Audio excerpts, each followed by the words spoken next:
E aí, pessoal, beleza? Hoje quero bater um papo com vocês sobre o relatório gerencial do HCTR11, tá? Aqui do mês de junho. Porém, galera, como vocês já devem estar sabendo, né? Nós tivemos aí uma cobrança pública que a B3, né, realizou aí em alguns fundos imobiliários, tá? Alguns não, vários, na verdade. E como vocês perceberam aí, né, nos últimos pregões, sobretudo no dia de ontem, né, houve uma queda acentuada aí na cotação desses fundos high yield, tá? E eu nomeio eles, né? Estamos falando aí do HCTR, do DEVA e do TORD, tá? Então são três fundos aí administrados pela Vortex, tá? E esses três fundos, eles foram cobrados publicamente pela B3 por não terem entregado o seu relatório financeiro, as suas demonstrações financeiras, melhor dizendo, dentro do prazo permitido, tá? Então aqui a gente tem uma notícia da InfoMoney, né, que explica um pouco mais sobre essa cobrança, sobre o prazo para que fosse entregue à B3 essas demonstrações financeiras. A gente percebe que o prazo era até 31 de março, né? E lembrando que, no caso aqui, as demonstrações são referentes a 2022, tá? 31/12. Porém, não foram entregues, tá? Por diversos fundos imobiliários. Além dos três que eu já citei, nós também tivemos aí o HOSI 11, o TIGAR 11 e o VERI 11, tá? Esses três aqui tiveram também atraso na entrega, mas os três já entregaram, tá? Então esses três fundos aqui já entregaram com atraso, mas entregaram. Contudo, como eu já iniciei aqui o vídeo dizendo a vocês, né? Os outros fundos imobiliários, inclusive esqueci de citar o Serra Verde, né? O DEVA, o HCTR, o Serra Verde e o TORD ainda não entregaram, tá? Então esses quatro fundos imobiliários aí, todos administrados pela Vortex, ainda não realizaram a entrega. Então isso, claro, gerou aí um desconforto do mercado natural, né? Uma desconfiança. Na verdade, já era de conhecimento que não havia sido entregue, né? A B3 já sabia que não havia sido entregue. Houve aí alguns comentários no mês passado, há uns 2 meses atrás, eu tinha visto alguma matéria sobre isso, mas aí agora com essa cobrança pública que a B3 realizou, acabou trazendo aí, vamos dizer, publicamente, né, trazendo aí mais à tona essa situação bem desconfortável, tá? Inclusive, pessoal, só para vocês terem ideia da gravidade desse caso aqui, tá? A B3, ela ameaçou, né, em outras palavras aí, tirar, tá, da listagem esses fundos imobiliários caso eles não regularizem essa situação. Então veja o tamanho, né, da encrenca aqui que eles arrumaram não realizando a entrega desses demonstrativos financeiros, tá? Pretendo trazer vídeos específicos aí sobre cada um deles. Eu trago bastante aqui conteúdo sobre o DEVA, sobre o HCTR, né?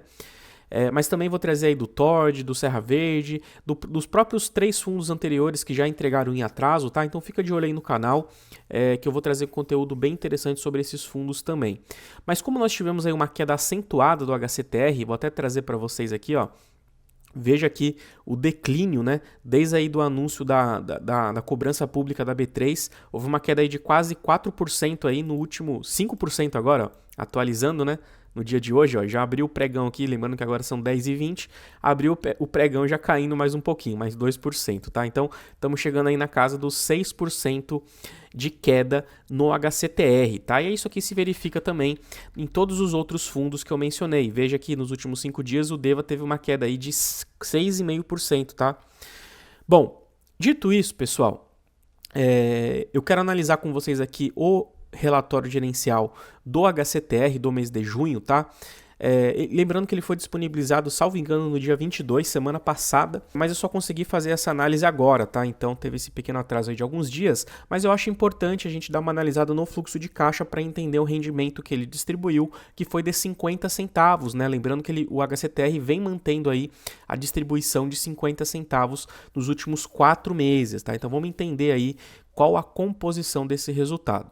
Pessoal, antes da gente ir então pro conteúdo core aqui do vídeo, vou pedir para vocês, por favor, se inscrevam aqui no canal. A gente está quase batendo a marca de 4.000 inscritos. E eu gostaria muito, até o final de agosto, né? Estamos aí finalizando o mês de julho.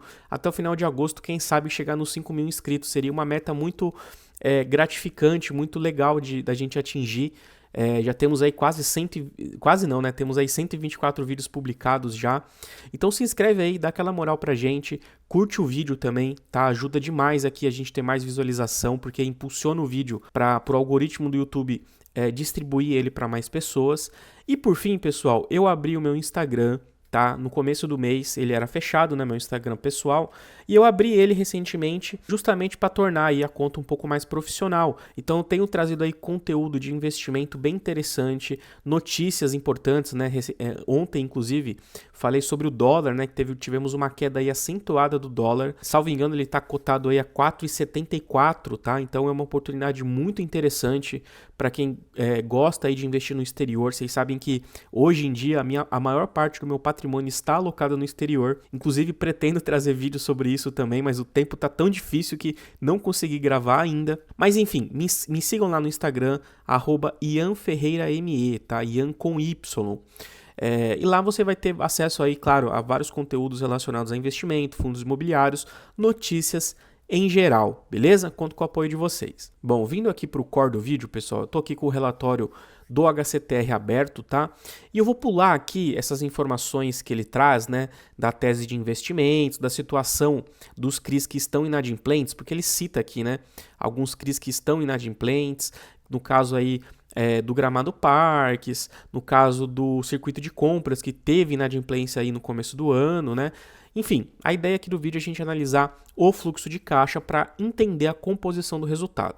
Então, indo direto ao ponto aqui, é o que realmente interessa. Vocês sabem que não exatamente por ser matemático, por ser contador, que eu dou mais importância à DRE ou ao fluxo de caixa, tá, pessoal? Isso aqui, na verdade, no meu entendimento, é a informação mais relevante de um relatório gerencial. Já falei isso para vocês em outros vídeos. Por quê? Porque através destes dados a gente consegue avaliar a saúde financeira do fundo. Se o fundo está distribuindo o que ele vem de fato arrecadando com seus CRIs, se o fundo está utilizando as suas reservas para poder manter um padrão de distribuição de rendimento, se o fundo está realizando reserva, guardando um pouquinho aí do seu resultado, justamente para prever aí percalços, né, no futuro, nos meses subsequentes, enfim. Essa informação para mim aqui é a informação mais importante de um relatório gerencial. Então, sem mais delongas, vamos entender aqui a composição desses 50 centavos, tá? Veja que nos últimos 4 meses, né, desde março aí, ó, ele vem distribuindo 50 centavos exatamente. Então, olha só. Essa última coluna aqui é a coluna do mês de junho, tá? E a gente consegue perceber que a linha de juros, ela manteve-se estável, né, na casa de 4,2, 4,3 milhões. Ok, sem muita variação aqui em relação ao mês anterior. Mas quando a gente compara com os 2 meses anteriores ainda, a gente vê que houve sim uma queda, né? Então ele manteve aqui a casa dos 4,3. Já as amortizações, pessoal, a gente percebe que teve um valor muito significativo. Inclusive, foi o maior valor aí dos últimos 4 meses. 6 milhões e meio de reais, tá? Provenientes de amortização. O que me faz pensar o seguinte, né?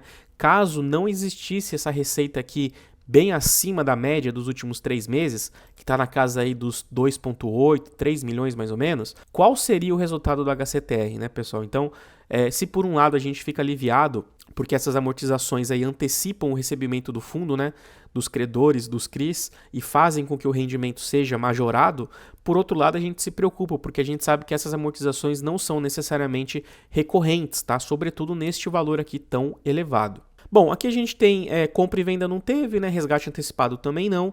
Aqui as receitas de outros fundos imobiliários, depois da venda que ele fez de algumas posições. A gente percebe que se manteve a mesma, né? 971 mil reais, inclusive dos últimos 3 meses. Ok.